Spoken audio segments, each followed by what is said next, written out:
ကဲရှင်သီဝလိရဲ့မေတော်ကြီးစဉ်းစားပုံလေးကိုစဉ်းစားကြည့်ရှင်သီဝလိမေတော်ဟာအမျိုးသမီးလောကမှာဒုက္ခအရောက်ဆုံးအမျိုးသမီးတူပဲရှင်သီဝလိလေးကိုဝန်ရတဲ့အခါရှင်သီဝလိလေးကိုဝန်ဟာဘယ်လောက်ထိအောင်ကြာတော့ဆို9နှစ်ကြာနော်9နှစ်ပရိသေနေရတယ်လို့ရှိမှမရှိတာနော်9လလွယ်10လဖွားဆိုတာဒါအများဆုံးပြောကြတာနော်9လတို့6လတို့နဲ့မွေးတာဒီလည်းရှိတာပဲအဲ့တော့ရှင်သီဝလိမေတော်ကျတော့9နှစ်တဲ့ညရမှာမဟုတ်ပဲနဲ့ဒီတရေသားကမဖွားနိုင်ပဲနဲ့9နှစ်ဖြစ်တယ်အဲ့တော့ဘလောက်ဒုက္ခခံရမယ်ဆိုတာစဉ်းစားကြည့်ပေါ့အေး9နှစ်တရေတည်ပြီးတဲ့အခါမှာဘာဖြစ်ပြန်လဲဆိုမမွေးနိုင်လို့ဒုက္ခရောက်နေတာ9ရက်ကဲခံရတာကိုကိုချင်းစာကြည့်လိုက်မှဆိုရင်အမတန်မှကြောက်စရာကောင်းတဲ့ဆင်းရဲဒုက္ခကြီးပဲအဲ့ဒါလို့9ရက်တိတိဒုက္ခမြကမ္ဖမုံလားလို့ခေါ်တယ်ကိုယ်ကအစိတ်တက်ပြီးတော့နော်ဒုက္ခတွေရောက်မဖွားနိုင်မင်းနဲ့ဒုက္ခတွေရောက်တယ်ကဲအဲ့ဒီဒုက္ခကိုစဉ်းစားကြည့်ဘုန်းကြီးတို့တွေသွားကြိုက်တာတော့မနှဲခံသွားကြိုက်ဖူးတယ်တညာလုံးကြိုက်တယ်တညာလုံးကြိုက်ဆေးတောက်လည်းမပြောက်နော်ခေါင်းကြိုက်ဖူးတယ်တညာလုံးကြိုက်တယ်နိုးတစ်ချက်အိပ်ပြောတစ်ချက်နိုးတစ်ချက်နဲ့ကြိုက်နေတာဘယ်နေရာမှမသက်တာကာယကဒုက္ခခံစားလိုက်ရအဲ့ဒါလို့ဒုက္ခရောက်နေတဲ့အချိန်မှာဘာကအကူအညီဖြစ်တော့စဉ်းစားကြည့်အောင်ကိုယ့်အတွက်ဘာကအကူအညီဖြစ်နိုင်လဲအဲ့ဒီအချိန်မှာတရားနှလုံးသွင်းလို့ရလာမဆိုမရဘူးအတော်ခက်တယ်တခါတော့ကလွန်ခဲ့တဲ့3နှစ်လောက်ကဘုန်းကြီးတို့နေမကောင်းလို့ဆရာဝန်ကဆေးပေးတာအဲ့ဒီဆေးကိုတောက်တော့တညာလုံးမျက်စိကြောင်ပြီးတော့အိတ်လို့မရအိတ်ဖို့ကြိုးစားတယ်အိတ်လို့မရဘူးအိတ်ဖို့ကြိုးစားတယ်အိတ်လို့မရဒီလိုနဲ့ပဲမိုးလင်းသွားတယ်အိတ်ထားအိတ်တလို့လို့မအိတ်တလို့လို့အိတ်မှလည်းမသိရတဲ့အနေထားနောက်ဆရာဝန်တူမေးကြည့်တော့ဒီဆေးကြောင်ဖြစ်တာလို့ဆိုပြီးအဲ့ဒီဆေးဖြတ်လိုက်မှသက်သာသွားအဲ့ဒါလို့ဒုက္ခခံစားခဲ့ရတာတွေဘဝမှာအတွေ့အကြုံတွေရှိတာနောက်အဲ့ဒါလို့ဒုက္ခတစ်ခုဘုန်းကြီးတို့ရောက်သွားမှတ်သလားဆိုတော့မမှတ်ဘူးနော်ဒုက္ခရောက်တော့မဲ့ရွက်ပြီးတော့နေတာပြီးတော့ပြုံးနဲ့လုံနေပြန်ရောအမှန်သားမရှိဘူးဒီတစ်ခါဒုက္ခလွတ်သွားနောက်တစ်ခါကျတော့ဒီလိုပဲနေဦးမှာပဲလို့ထင်တယ်အမှန်သားရှိလားမရှိဘူးပြောနေပြန်ဒီခန္ဓာကိုယ်ကြီးနဲ့ပြန်ပြောနေပြန်ကဲအဲ့ဒါလို့ဒုက္ခရောက်လာပါပြီတဲ့ရောက်လာတဲ့အခါဘယ်လိုနှလုံးသွင်းရမလဲဆိုတာရှင်သီဝလိမေတော်ဒုက္ခရောက်တဲ့အခါသူနှလုံးသွင်းပုံလေးရတယ်အတုခိုးစရာကောင်းတယ်ပေါ့သူ့မှာအမတန်မှဒုက္ခကြီးတယ်ဒါသူဟာတာမန်ပုထုဇဉ်ပုဂ္ဂိုလ်တယောက်မဟုတ်ဘူးသောတာပန်ပုဂ္ဂိုလ်ဖြစ်နေသုပ္ပဝါသာလို့ခေါ်တယ်သူ့နာမည်ကောလိယမင်းမျိုးတွေကဒီတာခိယနဲ့ကောလိယဆိုတာဆွေမျိုးတွေပဲကောလိယမင်းသမီးသုပ္ပဝါသာအိမ်တော်ရသားကြားတဲ့အခါရှင်သီဝလိလေးကိုဝန်နဲ့9နှစ်တိတိကိုဝန်ဆောင်ရပြီးတော့9ရက်တိတိမမွေးနိုင်မနဲ့ဒုက္ခခံအဲ့ဒါလို့ဒုက္ခခံနေရတဲ့အချိန်မှာ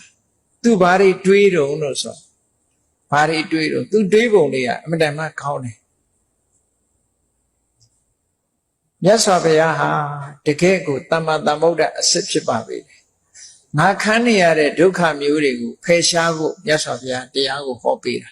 တကယ်ကိုသမ္မာသမ္ဗုဒ္ဓဒီလိုဒုက္ခမျိုးတွေမြင်ပါပေတယ်သမ္မာသမ္ဗုဒ္ဓဝတ္တသောဘဂဝါမြတ်စွာဘုရားဟာတကယ်သမ္မာသမ္ဗုဒ္ဓအမှန်သိတဲ့ဘုရားဖြစ်ပါပေတယ်ယောဣမတ္တဒုက္ခတပဟာနာယဓမ္မန္တေတိ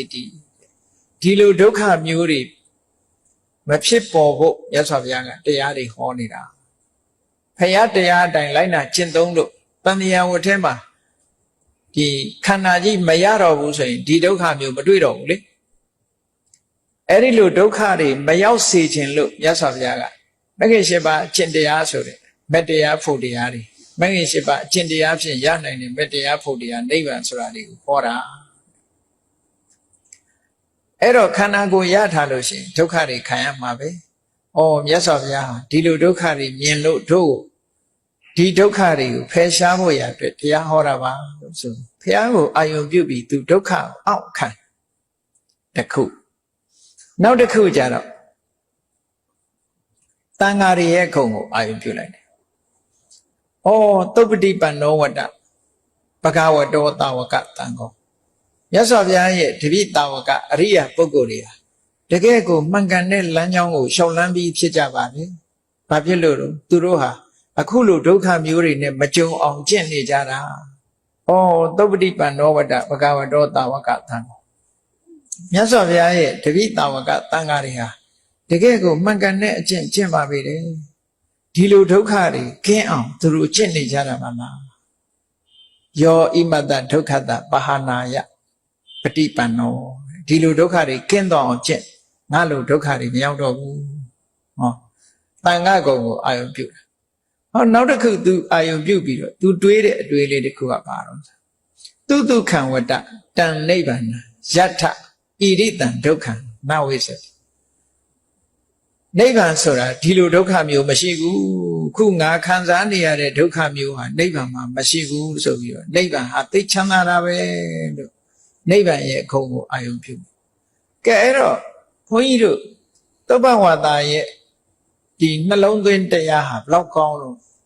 ကိုယ်ယောဂဝေဒနာဖြစ်လာတဲ့အခါမှာဒီလိုနှလုံးသွင်းနိုင်ဖို့ဒါအရေးကြီးတာအရေးကြီးဒါကြောင့်မို့အမြဲမပြတ်နှလုံးသွင်းနေရအမြဲမပြတ်နှလုံးသွင်းနေဒုက္ခလေးဖြစ်လာလို့ရှိရင်ယောဂဆိုတာတခါတရံကြလို့ရှိရင်တချို့ယောဂတွေက incurable ပေါ့လေကုလို့မရတချို့ယောဂကတော့မျောလင်းချက်ရှိသေးတယ်ကုလို့ရတယ်လို့ပြော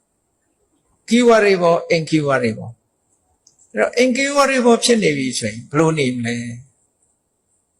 ကိုယ်ကလည်းသိနေပြီဒီယောဂကိုသိနေပြီဆိုရင်စိတ်ညစ်နေမလားမိသားစုနဲ့ခွဲရတော့မှအတွက်ဝမ်းနည်းနေမလားကြေကွဲနေမလားဆိုတာတွေနဲ့ဒီလိုနဲ့ဝမ်းနဲ့ကြေကွဲပြီးဘဝတစ်ခုကိုဆုံးသက်သွားမှာလားဆိုရင်ကိုယ့်အတွက်ရှုံးသွားတာပဲအဲ့ဒါဘာဖြစ်လို့တော့ဆိုတော့ဓမ္မကိုအဖို့မပြုခဲ့သည့်အတွက်ကြောင့်ဒီအရှုံးနေနဲ့ရင်ဆိုင်ကြရတာဒါမို့ဓမ္မကိုသာအကယ်၍အဖို့ပြုမယ်ဆိုလို့ရှိရင်အခုသုဘ္ဘဝါဒစဉ်းစားသလိုဓမ္မကိုစဉ်းစားနော်အဲ့ဒါလို့စဉ်းစားဖို့လိုတယ်ပေါ့စဉ်းစားမှုတွေဟာစွမ်းအားကောင်းလာအောင်ကြွတင်ပြီးတော့စဉ်းစားခန္ဓာကြီးရတိုင်းဒီဒုက္ခမျိုးတွေဟာခံရမှာပါလားဒီလိုအတွေးမျိုးလေးတွေနဲ့တွေးပြီးတော့